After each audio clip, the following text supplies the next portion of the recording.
everyone, this is Doxy Mom and welcome back to my channel. If you haven't done so already, I'd greatly appreciate if you hit that little red subscribe button. You can ring the bell for notifications, and if you like this video, just give it a thumbs up. Well, Miss Cindy and I, we're here to bring you the news in 15 minutes or less, so let's get started.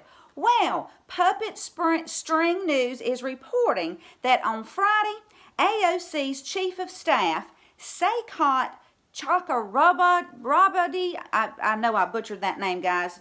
Anyway, he suddenly resigned, and the feds, well, they are looking into possible campaign finance misdeeds. Apparently, he used close to $1 million of cash from AOC's campaign to fund his own businesses. And I had reported on this a couple of months back, but now Strzok's resignation, well, it makes you wonder if the feds are closing in on him. So I'll leave a link and I'll keep you posted. Then, first, Fox is reporting that Mitch McConnell was home recovering from a broken shoulder, and a group of angry, foul-mouthed protesters, and to me this term is just too nice of a term. Anyway, these people showed up outside his home, and I'll leave a link if you want to go over there and listen to the vile things that they were saying to Mitch and his family. I mean, it was just awful, guys. But, you know, we just have to pray for these people because obviously they are very lost, and we also need to pray for Mitch's shoulder that it will heal. Then it was mentioned that that Democrat Congressman Joaquin Castro from Texas, he posted the names and employers of Trump donors in San Antonio on Twitter. And Twitter, well, they just allowed this doxing to happen. Now, Castro is a U.S. congressman, and this is not appropriate behavior for a member of Congress. This is just wrong on so many levels. Now, in this video clip, it's the five. You've got Greg Gutfeld, Jesse Waters, these two women, and then where Juan Williams usually sits. And in the to quote Pastor Dave, you know, Juan is a bad Oreo. Anyway, today in one seat was Donna Brazile. And guys, I have to say that she did criticize the behavior of these protesters and agreed with the rest of the people on the panel that what these protesters were doing was wrong, that there's a right way and a wrong way to protest.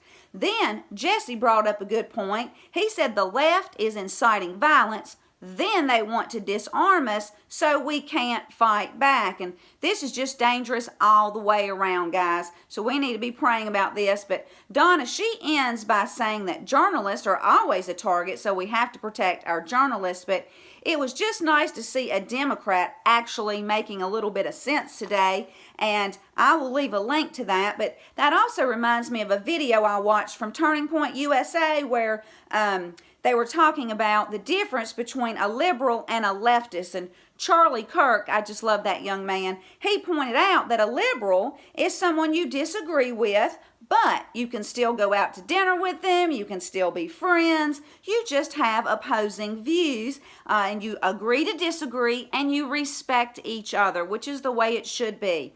Now, Donna Brazile, you know, she seems to be a liberal. However, a leftist will try to shut you up before you open your mouth. A leftist is routed in intolerance. And these protesters in the video at Mitch's house, well, they are leftists. So I think it's just important to understand the difference. And this is just a really short video clip. So if you just get on YouTube and type in Turning Point USA, I'm sure you'll be able to find it. Now, this next story takes the cake. Guys, Peter Strzok is suing the FBI and DOJ over his firing. He's the FBI agent that hated President Trump. He and his lover, Lisa Page, which that relationship in itself is a violation. Anyway, you know, they shared those emails on how they would stop Trump from becoming president on government-issued devices. And according to Jason Chaffetz on this Fox News interview, the president doesn't even need a reason to fire him. Plus, you know, they haven't taken away his security clearance yet. And what I'm hearing is he's just walking around the FBI offices. So now here's my 2 cents worth of why he's doing this lawsuit.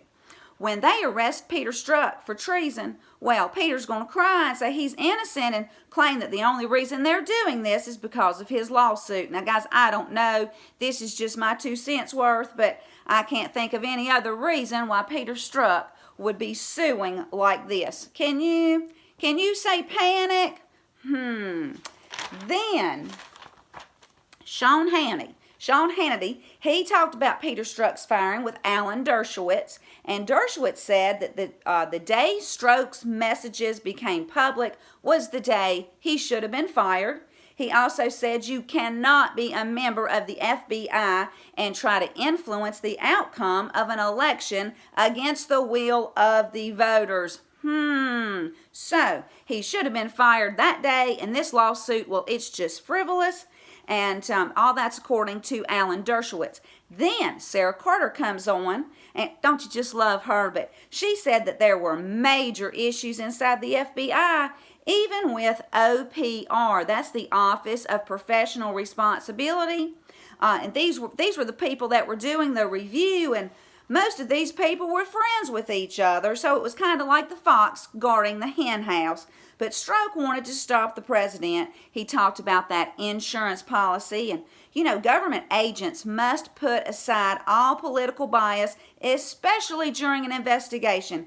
Guys, we know that Strzok, Page, McCabe, Comey, Brennan, all of these people wanted our president to go down, and they were covering for each other, and we just need to call it like it was. It was a coup, guys. That's what it was. But Sean brings up the fact that Lisa Page, well, she is fully cooperating, and she's been cooperating for a while, and she said that they didn't have anything on President Trump. He wasn't colluding with the Russians, and this was a whole month before Mueller even started his investigation, which I've been saying all along. Mueller walked in, and the day he walked in that door, he knew nobody was colluding with the Russians, so he hired Andrew Weissman, to find something or allegedly maybe make something up. I'm not quite sure, but he found nothing. Then Sean goes on to say that his high-level sources are telling him that when Durham and Barr's investigations are complete, along with Horowitz's OIG report, this information will shock our nation. And Sarah Carter, well, she agrees with Sean. Her high-level sources are telling her the same thing. So, guys, it's coming. 17 keeps telling us that nothing can stop this, and we just have to continue to be patient because we all know the wheels of justice turn slowly, but this was an excellent report, and I'll leave a link to the Gateway Pundit where you can find the article and these 2 Fox videos. Now, I found a tweet from Wyatt at Say When LA, and this is what he says. I don't always distract people, but when I do, I distract them from Cummings stealing $16 billion, Epstein's occult connection to powerful politicians, celebrities, and world leaders, Assange legally publishing HRC emails, AOC's Chief of Staff under federal investigation.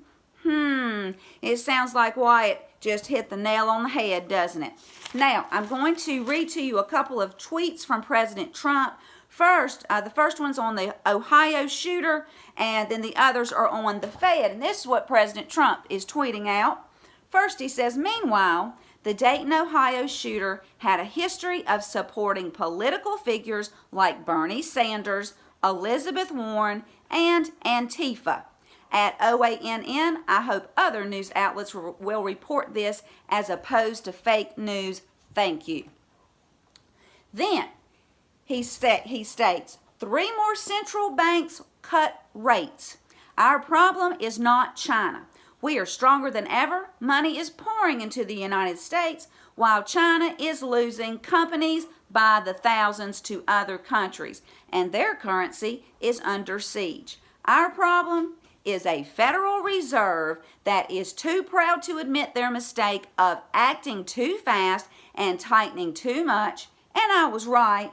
They must cut rates bigger and faster and stop their ridiculous quantitative tightening now. Yield curve is at too wide a margin and no inflation. Incompetence is a terrible thing to watch, especially when things could be taken care of so easily.